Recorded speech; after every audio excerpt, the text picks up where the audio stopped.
What do a speaking coach, a strategy consultant, and a talent marketplace founder have in common? Sounds like the start of a bad joke, right? But honestly, it's all about finding out what people really do in their jobs. The stories, the struggles, the coffee breaks. The real stuff you won't find in a job title. Welcome to a space where we sit down with people from all kinds of careers, have a laugh, and dive into what makes their work meaningful. Whether you're looking to learn something new or just here for a good story, let us be your guide. I'm Jeff. And I'm Charlie. And let's get casually pro! Well, today we have a truly impressive person. Erefa Coker is an HR pro who decided to take her talent and help the world, essentially. She created a really incredible marketplace for people looking to hire other talent from Africa. Erefa, thank you so much for joining us. Thank you for having me. Thank you, Charles and Jeff. Thank you. Absolutely. So why don't we start with, what do you do? What is this business, and why is it so cool? Right. So our talent marketplace is, I'll ask you a question. I always start with a question. When you think of offshore talent, what comes to mind? Say, I want to hire an offshore talent. What continent or what country comes to mind? India. Usually it's like India or LATAM, no? Absolutely. Absolutely. Yes. India or the Philippines. So nobody actually looks at this untapped marketplace, which is Africa, right? I'm Nigerian. We're the most populous African country. We are very diverse in terms of what we do. And so my talent marketplace is called Imo. Imo is also a Nigerian language, a Yoruba Nigerian language, which means knowledge. So everything is very intentional about what we're building or what we have built and still building is to take the knowledge of Africa, take it to all across the world, and also, cross-function of knowledge and get people on that there is excellent talent in Africa. You don't have to go to India. You can go to India, but you can also tap into this market where there's so much diverse talent, whether it's tech, whether it's business, and then we're bringing that. So we are the go in between the founders of the businesses looking for talent, and we also help the talents get ready to work remotely, help them get started in whatever career they're doing. So we sort of like an ed tech come HR tech, where our talent go through a boot camp, and then we get them ready to work offshore. We do cultural integration, little things that other talent marketplaces might not find interesting, but we make sure we dive into every little thing to make sure that when they do start to work for an employer, both employee and employer understands themselves. They work seamlessly together. Do you have any specific domain where you're finding those talents that you're specialized in? Nigeria. So Nigerian talent. I mean the domain of work. Okay, so what we've done with our marketplace is we have two, so if you call it domain, tech and business. So we've segregated into two, tech and business. Tech is everything from your software developers to your data analyst, to your product manager, your virtual assistant, social media manager. So social media administrative talent, everything HR support, accounting support falls on that business. So we do have those talents across those two spheres, business and tech, or two domains, as Jeff said. Fascinating. So what are the biggest challenges with kind of convincing employers to look into these new marketplaces, right? Because I assume that this is not the industry standard, right, in terms of location, but you're saying that there's plenty of talent. Talk to us a little bit about what's been challenging about that. First of all, as I said, getting them to is trust. How do we trust this talent? right? How do we know they can deliver? How do I trust that um I can give my like my tech credentials to this person who's going to just have everything about this product that I'm building. How do we know that the person's not just going to mess up? I wake up tomorrow and everything I spent all my life building is gone. So it's first building the trust, and this is where we come in. As I said, Emo, we're a UK-based company. I'm Nigerian. I'm African. I grew up in Nigeria. I grew up in Africa. I started my career in Nigeria. So I understand both markets, both the West and I understand both the Western world and Nigeria. So we try to build that trust by saying, hey, look at us, we're a reputable startup. This is my background. I'm a chartered fellow of the CIPD. I've 20 years experience in HR, both in the West and in Africa. We are able to do this. So it's just getting, once we cross that trust cycle, where the person build up the trust. And then the other thing we say to them, you know what, just take a look at the resumes. There's no strings attached. Look at the resumes, look at the CVs. Schedule an interview if you want to do a test. Do a test just to, and they always is always pleasant surprise. Oh my God, I didn't realize that. Oh, it's just that initial. So it's just getting to first order of building the trust for the person to say, oh, this is the roles I'm looking for. Then you send them the CV to see, very, very interesting. Then they get talking to the candidate, and it's almost like, oh wow, it's almost like talking to somebody who is in any young person, whether living in the States or living in the UK or in Europe. So we're gradually, as I said, it's not your typical where people, it's not like somebody says, oh, I'm looking for a tech, a software developer in Nigeria. It's not, it doesn't come up. Those searches never come up.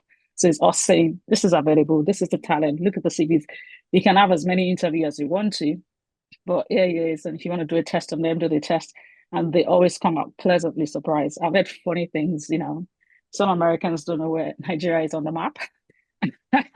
and they and they ask me questions like, what language do they speak? Oh, English is on. Oh, really? Oh, wow, I'm pleasantly surprised. They speak English very well. I'm like, okay. So it's all fun and game when we're getting through the early stages. But it's interesting. As I said, it's building the trust. Building the trust in, can I trust this talent? Are they able to? And then also their credibility in terms of, do they really have this what would you call it? The capability to deliver on what I'm looking for and stuff. I'm willing to give them a room to say, you know what, try. We can replace the talent for you. It's not, we don't, again, we're not going to tie into this particular person. So if, just something that we are flexible. And that's again, is our way of building the trust in what we are doing. And we're there all through the process. So it's not like we're not giving you a freelancer. They will just say, thank you very much, bye. We're there all through the process. The teaching, obviously, there's always sitting problems at the beginning of, if anything that comes up, we're there to quickly, get it sorted. I'm in the freelancing software engineering business for about almost 15 years. And it's funny because this trust challenge that you talk about is actually very similar, even if you work from the same country as the people you work with. So the trust is extremely hard to build at the beginning, but it's not just because it's a different country, it's the same. If I used to do that in France, and whenever I would talk to French companies, there would be this whole process of trust building. There is something very interesting that you mentioned, Erefa, the difference in the culture. And you said that it's something that you handle, like you prepare people to with this cultural difference. I wonder how it materializes. What are the main cultural differences that you see when people from Nigeria work with companies in the UK? Okay, I'll give you an example. In Nigeria, from the minute you're born, it's a culture of respect, right? So you taught to respect your elders. Your boss is like, even if he's 20 years old and you're 55 years, it's just like there's an hierarchy of respect, right? Where this person is my boss, I have to respect this person. Throughout university, when you don't call your professor or lecturers by their first name, it's good morning, sir, like Mr. X, Mr. This, So going into the workplace is most workplaces still the same culture. Obviously, with the tech founders and co, they do the first name with their bosses now and the younger generation, and but it's primarily from the minute you go to primary school, secondary school to university, the hierarchy of respect is there. So I've got uh, a client in the UK. The In the morning she just wants to. We're working remotely. She just wants to have like a chin wag, just a casual conversation. How was your weekend? What did you do? This is what I did. This and the employee is just like, okay, so what did you do? Oh, nothing. you know. So because he's not used to being in a position where I'm telling my boss, oh, I played football over the weekend, I did this over, it's just, and then she's a bit uncomfortable there. This guy's not talk. He doesn't like to, So we then take this, just this is not a big deal. Just say what you did over the weekend. Sometimes you even prompt the conversation. It's like, how's the weather? When you come out your neighbor, you spend the first 5 minutes talking about the weather before you jump into your car. So just explaining, that's as little, those kind of little things. It's just because this client works by herself and she's found this person. So this is the only person she can communicate with. And she wants to just have that quick conversation before they jump into and the guy's just like, I'm just here, let me just work. All I want to do is my work and just move on, little things. So, and then sometimes, again, coming from the respect angle, there's certain things that you might want to tell your boss, but you don't feel comfortable. So we teach them from beforehand. If you're not able to tell them, email them. If yes, maybe because of my boss, I could just email and say, I'm a bit uncomfortable with XYZ. So we create that different channels of communication where they can communicate how they feel, what they're going through and stuff. And then obviously the boss comes like, oh, that's why I'm so sorry. They need to, if that's how you feel going forward, we won't take that. So we teach them little things like that, you know, getting into meetings early and little, you think they're so little, but little things we concentrate on everything just to make sure that these things are there's certain things that are not acceptable in X. And then we also tell the client as well certain things that if you're okay, for example, Nigerians are go-getters. We work through issues. So I've had clients say, I want you to tell me if you're struggling with something instead of you trying to fix the problem. Now, don't forget that we come from a country where we work around every infrastructure challenges that we have, whether it's electricity, we have generator, X, Y, Z. So we're used to solving problems without, so, and then these people, they're in a place where, oh, there's something's wrong. They're going to try and solve the problem without speaking to their employer. So we say, you know what, tell them when there's an issue. So they know, because the person doesn't know what you're trying to solve in the back end. They're just thinking, why am I not getting any feedback and stuff like that? So little things like that, really. It's so funny because cultural difference really helps define how you interact with people, even internally. And, I came from a really highly conservative background of accounting. And for us, it was all about, okay, how do we maintain the chain of command essentially in our organization?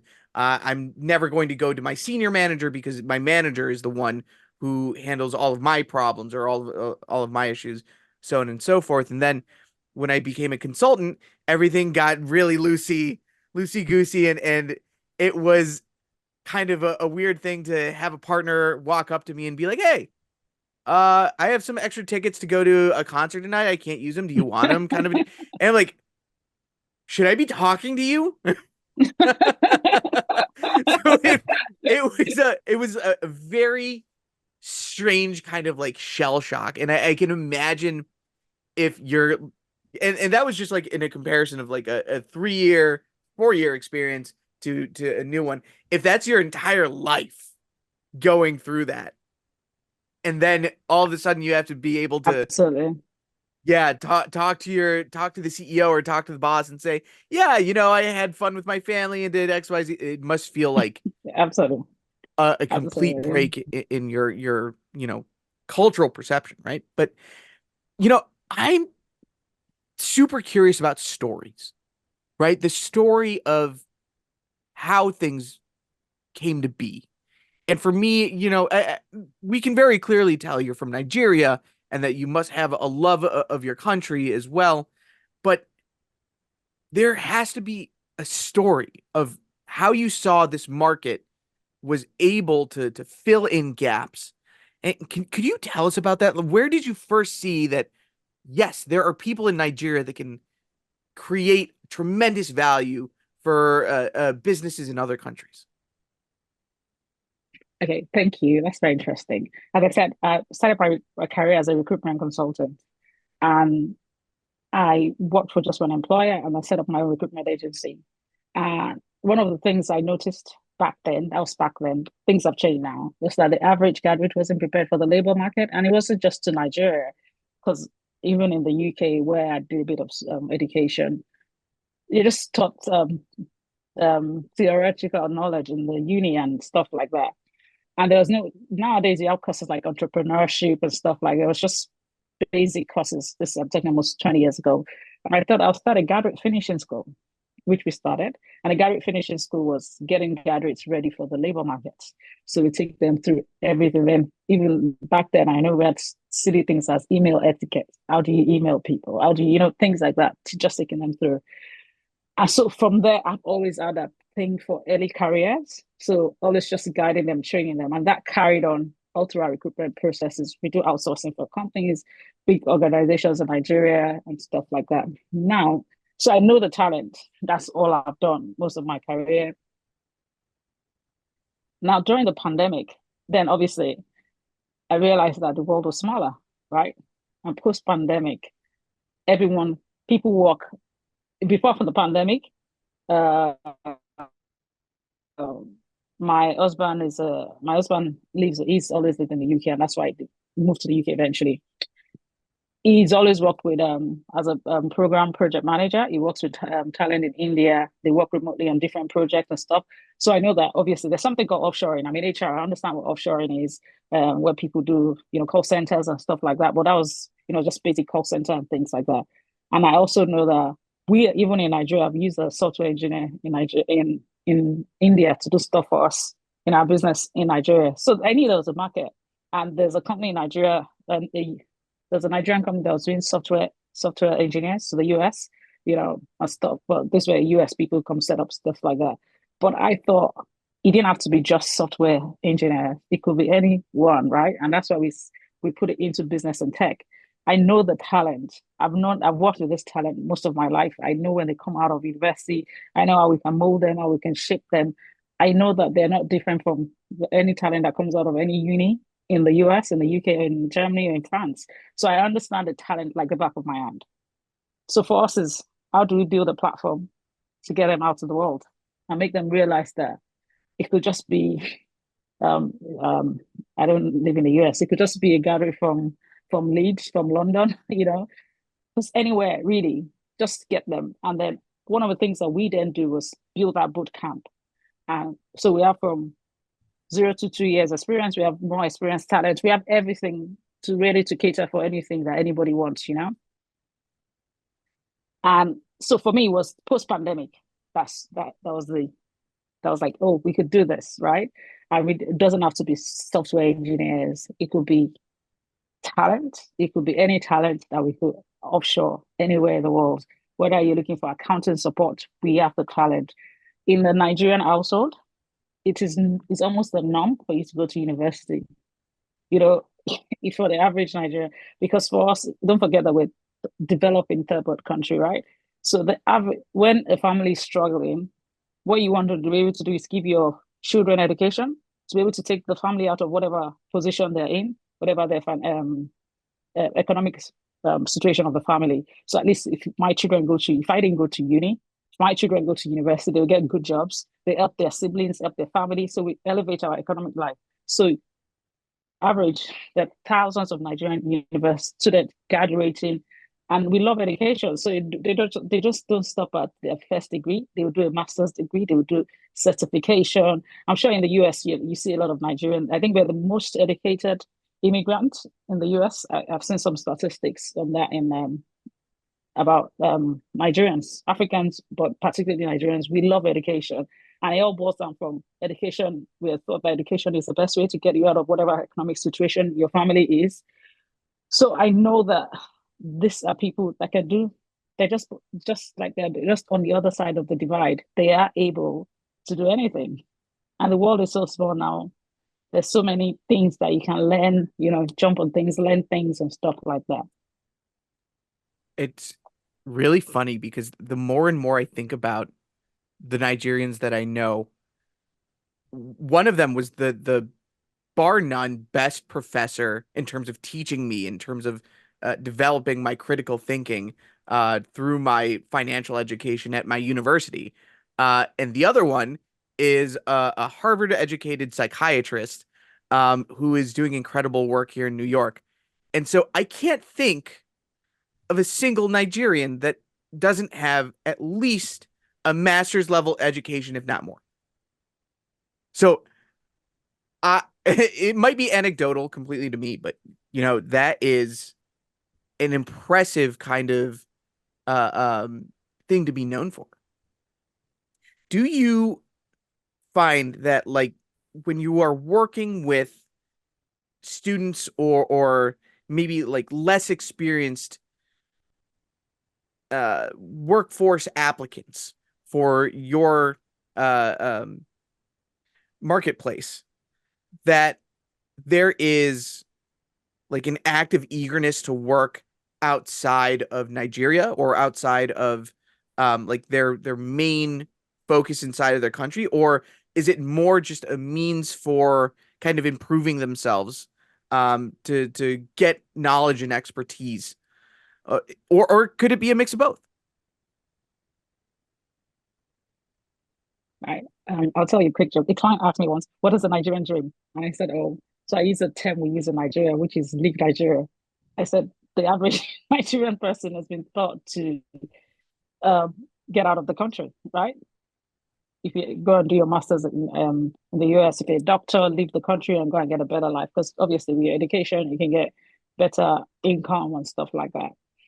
So yes, I think the first thing, especially those young people as they come out now, the world is so small. They're seeing what all the West is living on TikTok, social media and stuff. They want to leave. So to answer your question, if they can't leave, how do we make them more economically secure? Nigeria is one of the things that. So how do they earn a decent salary, more than the average person in Nigeria, without trying to stress themselves of getting out of the country? You know what I mean? So if you have the right opportunity to get out of the country, you want to go and do your masters, you've got a job offer, fine. But whilst you can't do that, whilst you're waiting to do that, you can start to save up to do a master's degree by getting a job that empowers you economically. And that's what we're trying to do. The biggest employer of labor in Nigeria is the government, and followed by small businesses, banks. So if you're not working for the banks, the oil company or the fintech startup or the tech startup, it's almost like how do we, as I said, we are set to overtake India, I think by 2030 in terms of population. We are the most populous, sorry, not India, the US. We're the most populous African country. So I think by 2030 we will overtake the US in terms of population. So just behind India and China. Now, if these people are educated and they're churning them out, and the median age in Nigeria is 17.5, so we're young population, right? 50% of the population is between the age of 35 to 60. Sorry, 17 to 50 or thereabout. So very young population. They're still going to be churning out children by the minute. We also love family. We're very family oriented. So how do we secure jobs for these people? So we have to go through the Indian route or the Philippine route, where we then bring the jobs to them, empower them economically so that they don't have to break an arm and a leg to get out of the country. So they would like to leave. If they can't leave, how do we bring the West to Nigeria for them to get the same economic empowerment they can get working in the West? Well, it seems that you have a virtuous circle here. I heard about the fact that in countries like Nigeria, talented people who have more opportunities, they tend to go away. And this is completely understandable. But here you give them opportunities to work from there, to stay with their family and to improve the the life around them. You mentioned on your LinkedIn that companies in the UK see up to 70% of reduced spending when they Yes. um, work with people from Nigeria. I wonder Yeah. for those people who work from Nigeria, how it is for them compared to what they could find on the Nigerian market. Oh, I also would like to know if it's easy in Nigeria or hard to find a job in those sectors. The job market in Nigeria, as I said, the biggest employer of labor in Nigeria is the government, and there's so much that the government can employ, right? So I think at the moment, employment rate is about 30% unemployment. So there is huge unemployment. So again, Oh, we're solving a problem. So we're a bit of impact and profit startup. We're also creating impact by creating jobs for those people, and they will earn more than the average Nigerian working in the same role, working in a Nigerian company. They get to sit in the comfort of their home to do their job. Obviously, there's still some infrastructure challenges that the government is working on fixing to be able to, because the government too has now seen the light. Obviously, want to follow the route of India, and they're talking to other countries, also trying to build our trust, trying to say, talking to people, creating think tanks on how to make Nigeria an offshoring destination, because they look at the population, they look at the unemployment, and the only way we can do is go that route of creating employment. So yes, anyone working outside, working remotely, will always earn more than what their colleagues, their counterparts in Nigeria are earning. And for the saving the 70%, if you are looking for talent that is equally as good as the current the kind of talent that you work with, and you can find it less expensive, the same quality. It's a good, but you're not underpaying anyone. So if you look obviously within the country, like I'll give you an example. When tech software developers in the UK hear the salaries software developers earn in America, they're always shocked, because a software developer in the UK will earn about 50 or 60,000 pounds a year. But in the US, yes, only earning $100,000, $120,000 a year. So it's always crazy. So obviously, it's within each. I can't then suddenly say, oh, a software developer in Nigeria is going to earn £70,000. It's almost it's far fetched. It does happen if you work for big corporations where everybody must earn within the same salary. But don't forget that we are working with fast growing companies who need talent, and they obviously are smart. They just got some secure some level of funding, and they just get up and about. But we're also trying to say, instead of looking in the same marketplace where everyone else, where you are looking for, we can find the same quality and you pay less. But obviously, we don't underpay. We're still paying more than value market value in the country where they live. You know, you bring up a really interesting point. So your target market is mainly focused in the innovation space, right? A lot of fast growing companies that uh, need a kind of value uh, solution to their problem. And there's quite a lot that goes with that. Myself, I am now volunteering as a financial advisor for a handful of startups, and I'm finding more and more that resource scarcity is the number one thing affecting any major uh, business at that level, right? Because when you're looking at medium sized and above, there's tactical solutions that they can make. They can hold off on pushing out the new product, or they can, recreate something that works as like a half measure. But you can't do that when all of your revenue is coming in from one specific area. Absolutely. Yeah. So this sounds like it would be an answer to that, because when you have kind of like volunteer work, it rarely evolves into something that's more fruitful or secure, I would imagine. But when you have access to expertise at really in consideration a fraction of the cost of maybe like local experts. You're able to be more secure in your build, right? It's less about maybe finding a good deal, but more about finding security at a level that you can build and be comfortable with.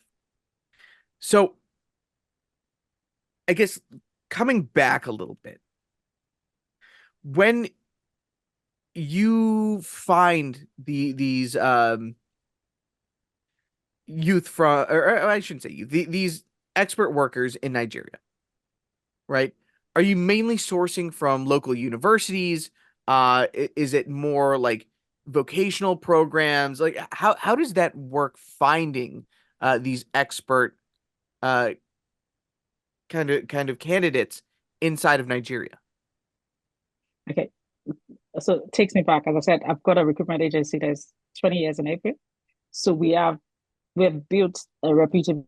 We have a reputation of being a recruitment agency of sourcing for talent. So when took we we started email in 2022, but it took us the whole year to launch, and that's because we were sourcing for talent.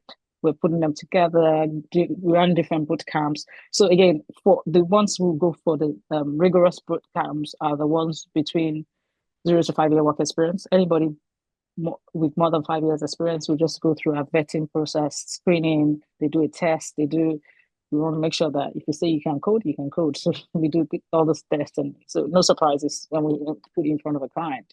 For about 0 to 5 years, so we built a database of this talent, just advertising and telling them what we are. This is what we want to do. This, and the interest is there. And we also work with there are also different boot camps that training these people. So they go out of, again, we are not taking people who haven't. So there's a mandatory NYSC. So it's a like a service that you do. So that once you finish the mandatory, you finish university, you go and stay for 1 year. So it sort of introduce you to working. Sometimes it's just teaching, send you to a remote village to teach students, or sometimes some people are lucky they're working in a PwC for their 1 year and stuff like that. So we make sure they've done that. And then when they finish that one, and then some of them have like post 1 year after that or 2 years, we invite them into the boot camp. They go through the rigorous boot camp training. We keep them on the database. So we did that until we had at least, I think we started out with at least 1,000 talents already in our database where we properly launched the thing. So in terms of sourcing the talent, we source talent all over Nigeria. We have the professional capability to be able to source talent. And we have different, so we envisage what are the jobs that we're looking to for which will be the so software developers. And one of the earlier things that we did, our first year of launch, I don't think we even deployed one software developer. We were working more with coaches who needed somebody to help them with their whether social media, LinkedIn, writing blog posts. And don't forget that we didn't have the old ChatGPT fancy. It wasn't as much as it is now, where everyone. So it's just how do we copywriting and stuff like that. And those were the easy sell that came. And then we got to again as Jeff said earlier, it's giving your code base to somebody is not the easiest thing in the world, especially for a startup founder. It's like, oh, I'm not, so we didn't really rush into that spell of the tech space and stuff. And but we have access to the talent. If you want somebody who has 10 years experience, we'll find it for you. Just that they're not readily able to, so we'll tell you, you want someone 10 years experience, you need 2 months. They need to give 2 months notice. They need to give a month's notice, 60 days, whatever it is. So we understand the talent market. It's something that we understand the talent market within the country, and we can source any talent really through our recruitment agency that we have. And we also work with various bootcamp, professional bodies and stuff like that too, to access talent. I wonder how you see this venture in 15 years. Do you have a vision or a dream for the future? Oh my God, that's such an interesting question. I think that I'm a dreamer. I dream big, massive dream. But Yeah. also apart from being a dreamer, I'm a doer. So I dream it and I make it happen, right? So I don't. So like when I speak to my friends who say they want to, I'm like, just do it, just do it. So I start with a dream. I dream. So for me, the vision is massive, right? And I think that I'm saying we can readily every year deploy 500,000 talent. It's possible, right? Because we have the numbers. At the moment, Nigeria is 280 million people. And I'm saying that the median age is 17.5. So you're saying these are young people who are of in another couple of five, this 17.5 people in 3 years, 4 years will be university graduates, will be ready to work. So but I say in 15 years, we want to be one of the when people think of offshoring, whether it's our platform, we are lucky to be one of the early adopters. We're not the only ones doing this. But when people think of, oh, I'm looking for a software developer, I'm looking for a marketing person, I want them to think Africa, think Nigeria. There's South African talent too, that people are sending South African talent. But my dream for our platform, obviously, when you think I want you to be go to, right? So we want to be able to do that and then be one of the biggest marketplace for talent, offshore and talent.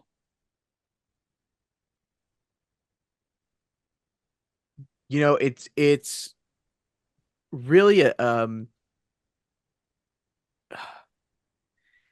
it's so close to home for me because I have such a deep and profound love of the country that I'm from.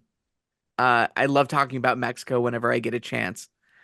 And there are so many, I guess, preconceptions people might have, especially in the United States, since we're right next to Mexico, that it's really important that people who have this passion for where they're from, and there's a preconception or an idea of what it might be, right? And it might be negative, that we show them the reality, right? The reality is that there's wonderful and talented people everywhere.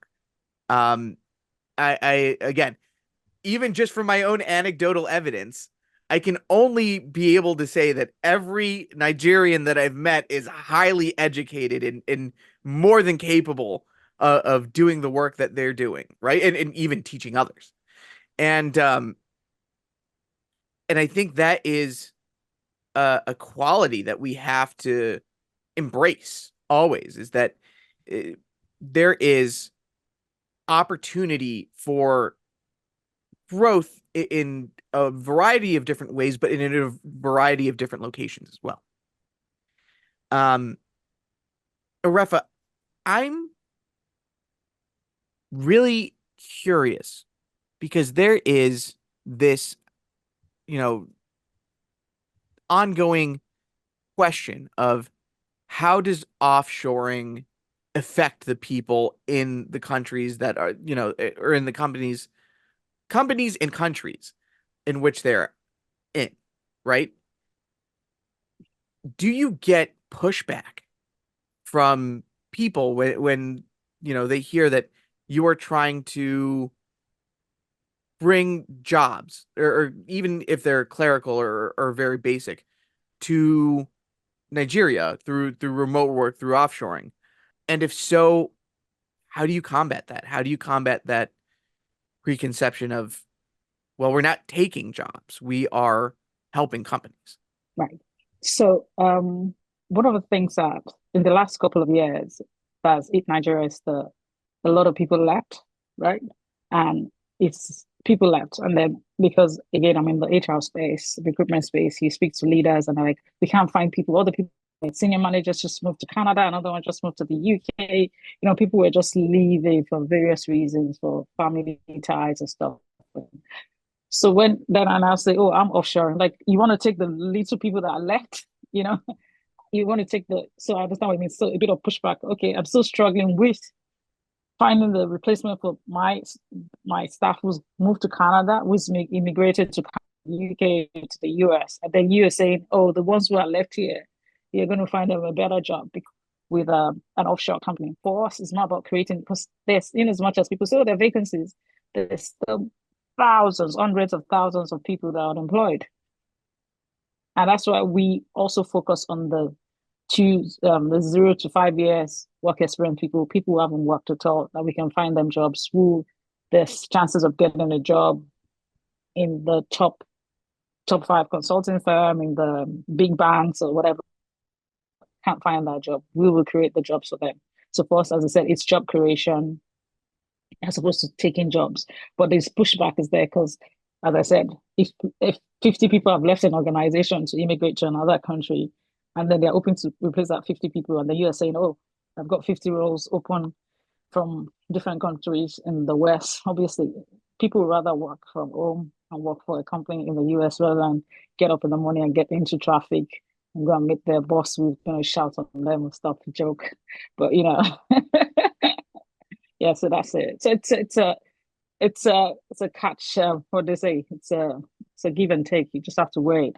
What you're doing, Erefa, it resonates particularly with me because when I'm born in France in a very, very small village in the Right. middle, I could say in the middle of nowhere. So I went to the nearby school, to the nearby high school, and I didn't like school really. I was one of those kids that were always thinking, never doing anything at school. But I was so passionate about computers. I learned everything I could, and even if I wasn't disciplined at the time in any other area than self-learning, this thing with computers that I developed turned into me becoming a freelancer, working from home, but also because I was so shy that for me, going to meet people and talking to them, just the idea was crushing. And I made a living out of my computer skills and was great. And it could have turned very differently for me, to be honest. If I haven't had this passion about computers, I have no idea what I would be doing. And sometimes I think, yeah, Jeff, but weren't you very lucky to be born in a place where you had those opportunities? If I were born in Nigeria, maybe I wouldn't have gotten a computer, or maybe I would not have developed this passion, and there would definitely not have been the same opportunities for me. So I could have been born in Nigeria because you don't choose where you're born.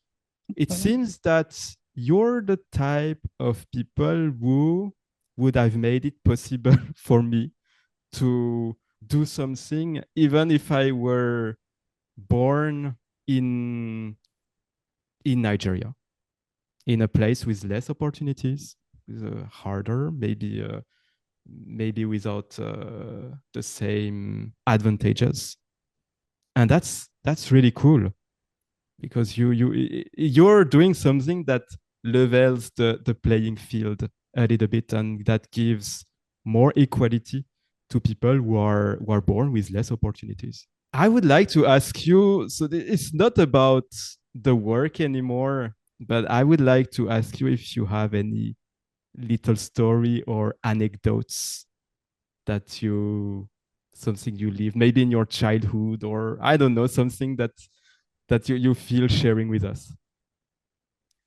I'm saying that growing up, my parents separated when I was 7 years old, and I was always close to my dad. So my mom took my sister and I with her when she left, and I decided, I said I wanted to go spend the weekend with my dad, and I never went back to my mom because I was close to my dad, even though I was living with my stepmother and my dad. I rather stayed with my dad, and I think that's what shaped me to be who I am. My dad was a journalist, so we used to read books. So I read books that I didn't even understand what I was reading, right? But and I think that's shaped me. And then we talk about the book. So my dad wasn't just about you read the book, but you also have to talk about what you read. So we spent time. He wrote a column in his newspaper every Friday. It was called The Cactism. And I read the column. I was telling my thoughts. And I think that was shaping me to who I was going to be. Because when I was in university, I thought to myself, I said I wanted to be a millionaire before the age of 21, but I didn't know what I wanted to do though. I just thought I wanted to, obviously, because I'd read books of young people making money and all that then. But growing up with a father who was intentional with me was very important to me growing up. And it shaped me to be who I am. Because by the time I started business 20 years ago, most of my friends weren't entrepreneurs. I have many entrepreneur friends now, but I was taught I had more older friends to share my entrepreneur journey with. That's supposed to be my, but I kind of found out what I wanted to do quite early because I had somebody who supported me, who was there for me, or just. But then maybe maybe he knew what he was doing, but I didn't know what he was shaping me to be, shaping me to have a voice, to be able to speak up for myself, to question, to be curious. I think that's what my dad taught me, to be curious, and then the books made me a dreamer because I got lost in books. I will read books, I'll read everything. I got lost. I would dream about stuff that happened in those books, and everything shaped who I've become today. And I have a daughter. She didn't like to read. So I'll take her to a bookshop. There's a nice bookshop and we sit down and I'll get her. She was five, like I'm five. I was reading. I'm like, and then now she reads a lot of books. I forced her into being a reader because I know that books are just there's just one of the best things that can happen to you, getting the right books and just being able to read. It broadens and sharpens your mind. You know, it's like my daughter's doing this writing, creative writing, and I'll be listening, and the guy was like, "Show not tell," and that's what books about. You show because they're not telling, they're showing you. You're almost lost in the book.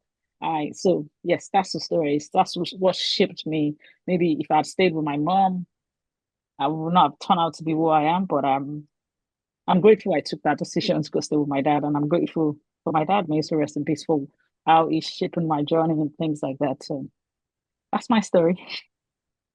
Whoa. Wow.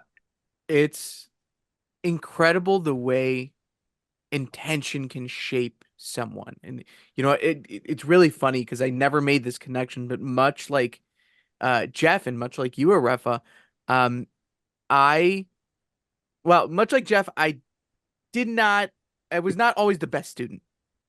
I didn't really want to like focus on certain things that I wasn't interested in, and etc. But I found very young in my childhood that I loved reading. And I would carry around a book or two or three with me everywhere I went. And it got to the point where I would get in trouble in class because I was reading instead of paying attention to the teacher. I, And but my earliest memory of a book was sitting down with my mother, who did her doctorate in literature, and she was not just explaining the story because there's classic children's stories and picture books and things that you can get the idea. But then she would talk to me about, well, what do things really mean? Why was this color the way it was? Why was this little part mentioned? And why is that important to the story? Critical thinking broadens your horizon, regardless of how you access it, whether it's in a technical field or in literature. I mean, there's so much that comes into building a person's ability to move forward and grow that matters with intention. And Refa, I think your father uh, really planted that seed in you to not just help you, right? But he saw your capacity to help others, which is what you're doing now. Regardless of whether someone can quantify the type of help that you build, you are really providing a livelihood for a lot of people, and providing a service that can grow companies from 0 to 100. Um, there's not one area that you aren't touching that you aren't helping someone grow. And I think that's really a beautiful and wonderful kind of part of your existence. Um, so I mean, along those lines, Jeff and I started this podcast because we really truly believed that people are incredible, and we wanted to share that story, but more importantly, the skills that come with how the person got there with our audience. So I'd love to ask if you could name one skill for someone out there listening, trying to figuring out, you know, what do they want to be when they grow up, or what do they want to do, or how do they get to maybe where you are today? What's one skill that you've developed that they can take with them from this podcast? I'll say curiosity. You got to be curious about everything. Just as Jeff said, he wasn't he wasn't a good student.